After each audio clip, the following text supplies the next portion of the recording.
Hi, welcome to Common Sense Defense. My name is Ptolemy Pruden. I'll be your host today.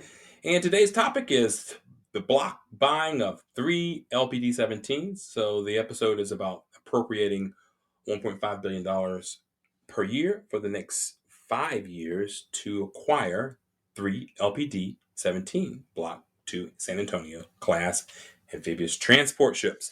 So the whole purpose behind this idea is because it's inconsequential for the people on the ground, the builders, the workers, to be in a situation where they don't know if they're going to have a job 2 years from now or a year and a half from now, as the Navy is planning to truncate or conclude, cease building the LPD 17 Block 2 San Antonio class. So that's what I want to talk about today is providing $1.5 billion per year, because the the cost of a LPD 17 is about 1.2 billion dollars, $1.3 billion.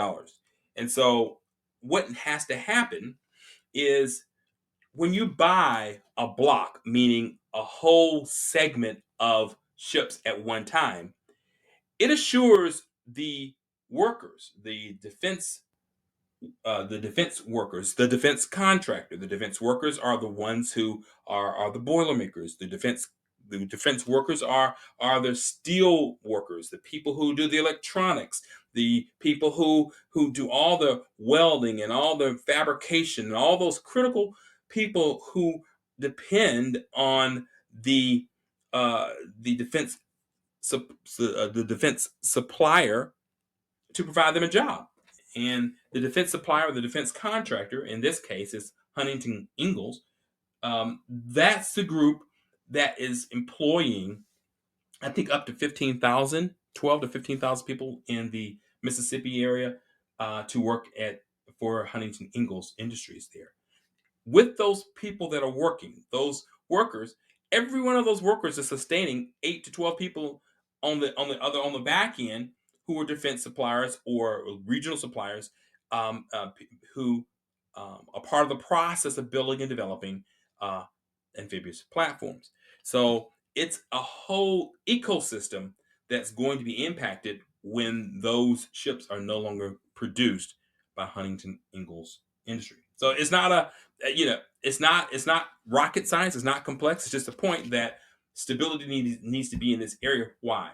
Because as we are dealing with global threats from Russia, from China, from Iran, from North Korea, from any of those other countries out there, we need to have a presence in those areas. If we don't have presence in those areas, then we're not able to show the flag. We're not able to show show force or the threat of force for someone who wants to do some rogue operation or wants to show out in some capacity. So that is one of the jobs, just one of the jobs of the United States Navy.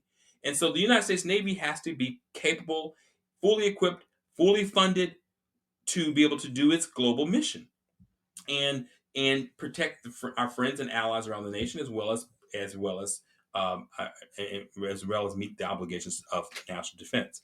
So I want to talk really quickly, not really quickly. I want to talk through the LPD 17, which is an amphibious transport dock, and let's look at what we're talking about here. So this platform, it's just from the Defense Department's data.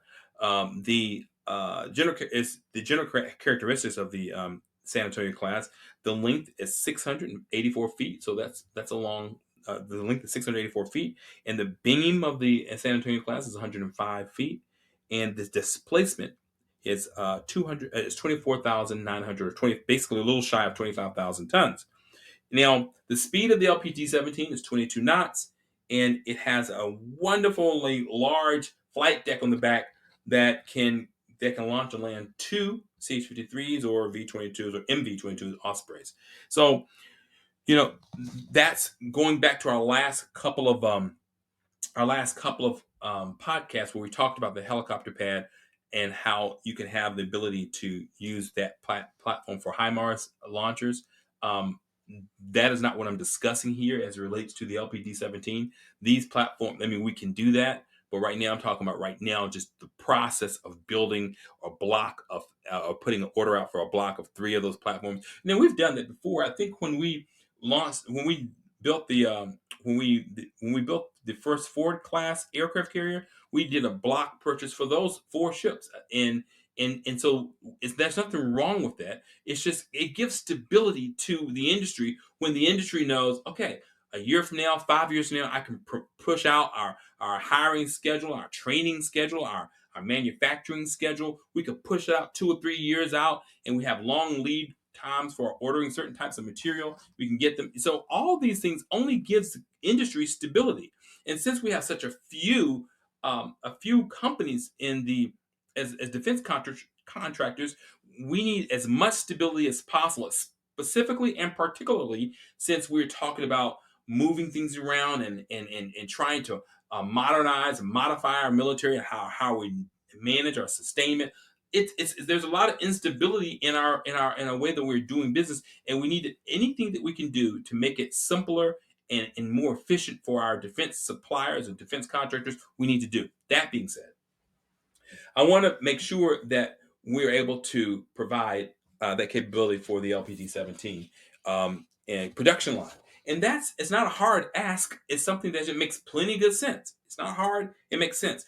Being able to, if you cut those platforms back and prevent them from being developed, if you truncate that class, then all of a sudden you're in a situation where you're like, well, where are we going to get these other platforms from, and how are we going to what are we going to do next? And I know that the Marines and I know that the Navy is looking at the law, which is the light amphibious warship, which is a small. It's like an LST. It houses about 300 to 400 Marines, and it's designed to go about 30 knots, and it's a lot smaller footprint.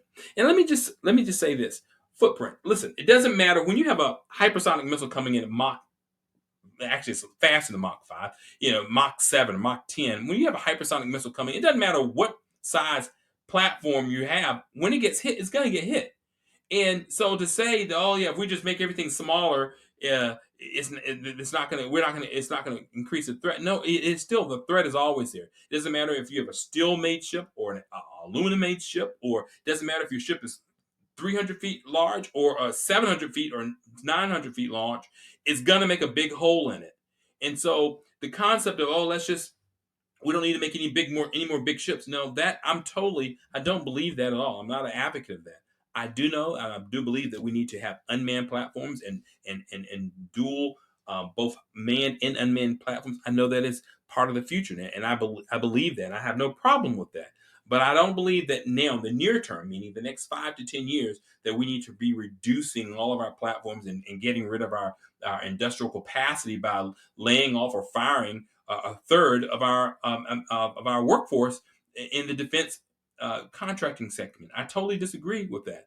And so hopefully there are more of you out there on the podcast who understand that we need to have a strong defense industry so that we can continue to have a strong defense. Nevertheless, let's get back to our point here. So what I want to share is that we need the LPD 17 platform. We need the San Antonio class, and we need to make sure that those platforms are made by made by Huntington Ingalls, or not put out, Huntington Ingalls, and are not put out of business. At least they'll lose their job. I'm sure Huntington Ingalls will hang out and stay around. I just don't want the people losing their job, and I want to make sure that our nation has a capability. Okay, so there's another component to this, and this will be in the next podcast that we're going to discuss. And that component will be over the horizon amphibious capabilities. And so that podcast, you don't want to miss that, because it's going to turn on in the concept that we currently are using in an amphibious attack or amphibious operation. I want to talk through that in the next podcast. I don't want to talk about that at all right now, because I don't think that will do this podcast justice, because I just want to, in this podcast, focus on the importance of a block buy of platforms. I appreciate you listening and taking the time to kind of be with us on a day-to-day basis, week-to-week basis. I appreciate that. I just want you to know that the most important thing that we can do right now is across the board support our defense operations and defense industry capabilities, and to make sure that our defense workers have everything they need to do a good job, so that our defense personnel, our Navy, the Marines, and Air Force, all the other services have the tools that they need so that we can have a strong national defense. I want to appreciate you taking this time. Have a great day, and we look forward to our next podcast. And we'll be talking about some out of the box, over the horizon capabilities. And I look forward to that time. You have a great day and be strong out there.